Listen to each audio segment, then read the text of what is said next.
Hello everyone. आज का हमारा विषय है आनंद, जिसको ही खुशी या हास्य कहते हैं। हमारे जीवन में आनंद का होना, इससे बड़ी कोई अचीवमेंट नहीं हो सकती। ये बहुत अच्छी उपलब्धि है, हमारी प्रॉपर्टी है। कहते हैं खुशी जैसी खुराक नहीं, लेकिन खुराक किस चीज़ की? शरीर की नहीं, मन की, मानसिक स्वास्थ्य की।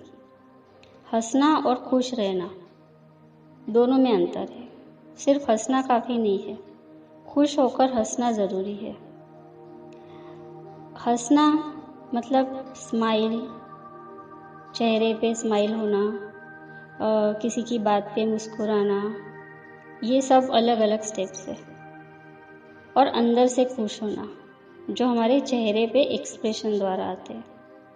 हमारा ये जो आनंद का गुण है, अगर हमारे अंदर भरपूर है तो हमारी इम्यून सिस्टम, रोग प्रतिकार शक्ति बहुत अच्छी होगी।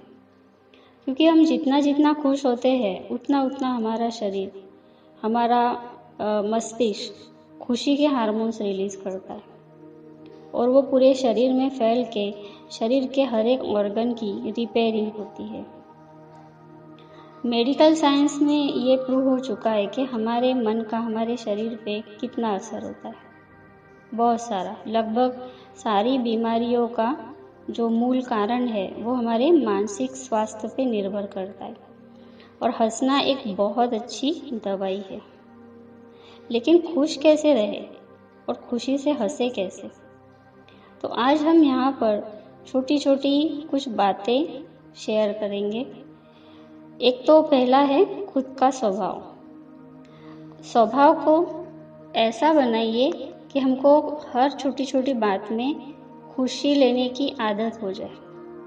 हम अपने स्वभाव को थोड़ा चेक करें कि मेरा ध्यान किस बात पे ज़्यादा जल्दी जाता है, कौन सी बात मुझे अपनी तरफ ध्यान देने के लिए मजबूर करती है और उस बात से मुझे खुशी होती है, ईर्ष्या होती है या तनाव होता है। तनाव बाहर नहीं होता है, तनाव हम अगर देखना चाहते हैं तो ही हमको दिखाई देता है, नहीं तो नहीं दिखाई देता है। एक ही चीज़ को लेके 10 लोग अलग अलग सोचते हैं ना, बस ये वैसा ही है। तो अपने स्वभाव को पहले चेक करें कि मुझे क्या देखने की आदत है। दूसरा है छोटी छोटी चीज़ों को लेके खुश होना। जैसे कि आप किसी टेरेस पे थोड़ा बालकनी में बैठे हैं, तो आपकी नज़र कहाँ जाती है और क्या देख के आपको खुशी होती है? सड़क पे जा रहे हैं छोटे छोटे बच्चे या आसपास जो आपके लोग होंगे, सब्जी वाले वेंडर्स जो भी होंगे, तो उनकी एक्टिविटी देखिए कि कैसे ये लोग अपना रोल प्ले कर रहे हैं। देखने से ज़रूर कोई ना कोई ऐसी चीज़ दिखेगी जो चेहरे पे मुस्कुराहट ले आएगी। अपनी ही बातों में, अपने ही दुख में, अपनी ही फीलिंग में लोग सड़क पे चलते हैं। आजकल ऐसा बहुत हो रहा है कि घर से निकलते हैं, चलते हैं, लेकिन रास्ते में भटक जाते हैं। क्यों किस काम के लिए बाहर निकले थे वो याद नहीं रहता है। ऐसा बहुत हो रहा है। मतलब क्या कि आप फिजिकली चल रहे हैं, आपकी आंखें खुली है, लेकिन आप किसी फीलिंग में अटके हुए हैं। तो आपके आसपास क्या हो रहा है वो आप नहीं देख पा रहे। और नेचर की तरफ ध्यान देना बहुत ज़रूरी है। जैसे हवा कैसी चल रही है, अच्छी है, बारिश हो रही है या आसमान के रंग देखिए। ये सब रास्ते में चलते हुए आनंद लेते लेते चलना। फिर अपने आसपास जैसे घर में छोटे छोटे पेड़ पौधे हैं, उनकी देखभाल में खुश होना कि ये कैसे बढ़ रहे हैं। ऐसी छोटी छोटी बातों को हमको ही ढूंढ के निकालना पड़ेगा और खुश होना पड़ेगा। फिर है किसी के साथ बात करते हुए छोटी छोटी बात पे हंसना, मुस्कुराना। ज़ोर से हंसने की बात नहीं है, लेकिन आपके बातचीत में जितना बोलना है उतना हंस के बोलना आना चाहिए। और दूसरा ये कि हंसना गलत नहीं होता है। कभी कभी किसी की सोच ऐसी होती है कि गंभीरता माना एक सही फीलिंग है, ऐसा ही गंभीर रहना चाहिए। क्योंकि बहुत बार हम एक दूसरे को कहते हैं अरे ज़रा सीरियस हो जाओ, या जो सीरियस होगा हम उसको बहुत अच्छा समझते हैं। तो कभी कभी ये बिलीफ सिस्टम भी अगर ज़्यादा माइंड में घर कर जाती है तो भी हमारे हंसने मुस्कुराने पे रोक लग जाती है। जैसे एक छोटे बच्चे से मैंने एक बार सुना कि मैं जब भी हंसता हूँ तो कुछ ना कुछ बुरा हो जाता है। हम लोगों ने भी ये बहुत बार सुना होगा कि अरे ज़्यादा हंसो मत, नहीं तो कुछ बुरी खबर आएगी। कि हंसने खुशी के बाद दुख भी आता है, दुख के बाद खुशी भी आती है। तो ऐसी बहुत सारी जो धारणाएं हैं वो क्या कर देती है कि हमको चेहरे पे गंभीरता बनाए रखने के लिए कहती है।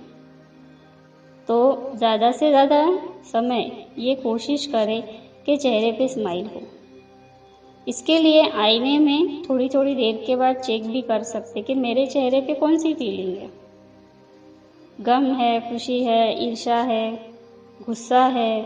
क्योंकि कोई भी फीलिंग, कोई भी इमोशंस जो होते हैं वो सबसे पहले चेहरे पे आते हैं।